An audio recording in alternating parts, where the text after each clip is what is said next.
Hello, parents. My name is Mr. Thrall. I am the government and economics teacher. If you're watching this video, it's probably because your student is in my class. I'm just going to go over some quick things that I'm talking about at open house for those of you who might not be able to attend. So here's my contact information if you need to get a hold of me. That email address, jthrall@greenville.k12.sc.us, is the best way to do that. The phone number is there if you'd like to call and leave a message. The school turns it off during the day, but you're always welcome to call and leave a message. And you're also welcome to join the Remind 101 that your students have been instructed to join. The Remind 101 is just a way for me to get a hold of them and let them know, specifically remind them about assignments or projects that they might have to do, things like that. I don't use it very often. My class is very structured in a way that they shouldn't need reminders for things. I'll talk more about that in a little bit. But it's there nonetheless. So if you'd like to join, here are the codes. If your student is in period 1, 2, or 3, they all have different codes, and you can text at HGov1 2022 for first period, at HGov2 2022 for second period, and at CPGov3 2022 for third period. You can text that to 81010 to join the Remind yourself, and just be on the lookout for reminders and things that I might send out in case you want to also remind your student about something. So here is the late work policy. This is for honors and a grading policy as well. It is 40% for minor grades, that's assignment, class participation, quizzes, things like that, and 60% for major grades and projects.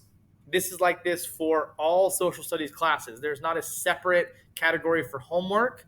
And in this class, I don't assign homework. If I assign something, I assign it during the day. They have time in class to work on it. And if they are unable to complete it, they might have to complete it at home. But there's nothing that is strictly needing to be done at home. So 40% minor grades, 60% major grades, that's tests and projects. That will go for Gov as well as Econ. And then for late work policy, this is for honors only.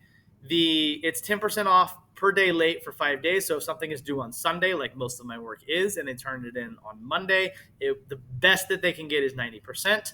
That takes off 10 points per day for 5 days. And then after 5 days, it is 0.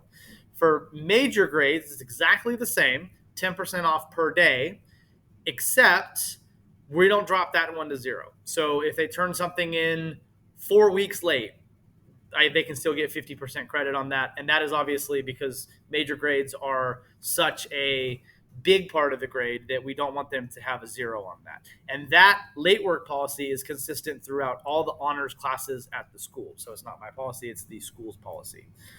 For CP, the breakdown for minor and major grades is the same as it is for honors. The only difference is that with CP, that doesn't drop down to a 0 after 5 days. They continue to turn stuff in after those 5 days.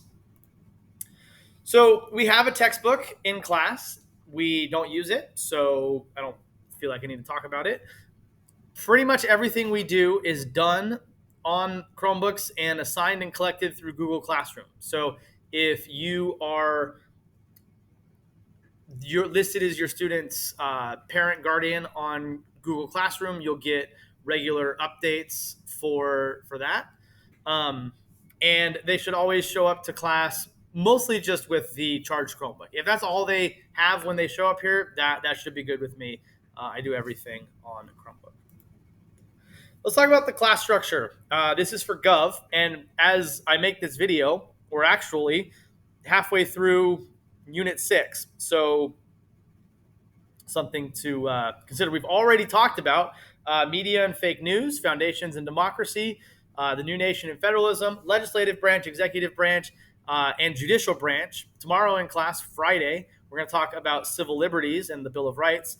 And then the last 3 weeks for Gov, it's amazing how fast it's going. The last 3 weeks, political parties and ideologies next week, elections the following week, and civil rights after that. The exam date is March 16th. That's the last day, or the 17th is the last day for students prior to spring break. So we're going to do the exam the day before that, and then we'll move on to econ after spring break. with Gov, I always think it's important for me to talk to my to the parents and let them know that this is not a class about politics. It's not a class about current events. While we will talk about politics and current events, mostly what we talk about in this class is the systems and structures of government, because the politics are going to change the day after they get out of this class, right? The politics are constantly changing. We're going to have new president at some point, new members of Congress at some point, but the systems and structures should change, should stay the way they are. And so I try to present things through the lens of consistency there, so that's not going to be a big issue. I try to remain as nonpartisan as I can, as unbiased as I can. I try to present both sides of an argument, and I do try to, when a student offers a political opinion, if there's not another student there to present a counterpoint, I will often present the counterpoint. So that sometimes means that I'm making points that I might not personally agree with, but my own personal thoughts on a matter like that are of no concern to anybody's in this class. This class is about the systems and structures of government, and that's where I try to keep it.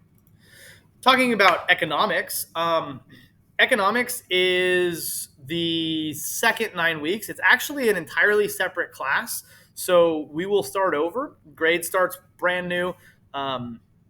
And seat time starts brand new. All that starts brand new with the very first day we get back from spring break.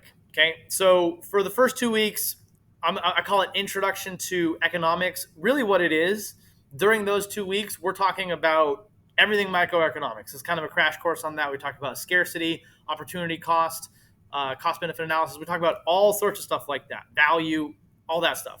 And then week 3, we talk about demand and supply. Also in the Intro to Economics week, we're going to talk about economic systems. What is capitalism? What is socialism? What is communism? Things like that.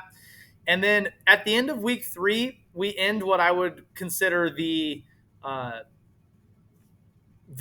traditional economics class. And weeks 4 through 9, I'm mostly going to be focused on personal finance. Personal finance is actually part of the class. The class is officially called Economics and Personal Finance. And personal finance, I think, is important. We're going to do an entire course on how to handle money. We're talking about economic decision making, how to open up a checking account, how to do taxes, all sorts of stuff like that. Really, probably the most practical things that your student will learn in their entire time in school. The exam date for that I have tentatively set as May 24th. I don't actually get to pick the exam date. The school will do that. And so that's, but I think that's when it's going to be. They haven't let me know exactly when it is, but it's going to be right around there. And we actually won't have 9 weeks for seniors in econ because of the early date of the exam. So I'm not quite sure when that's going to be, but we will.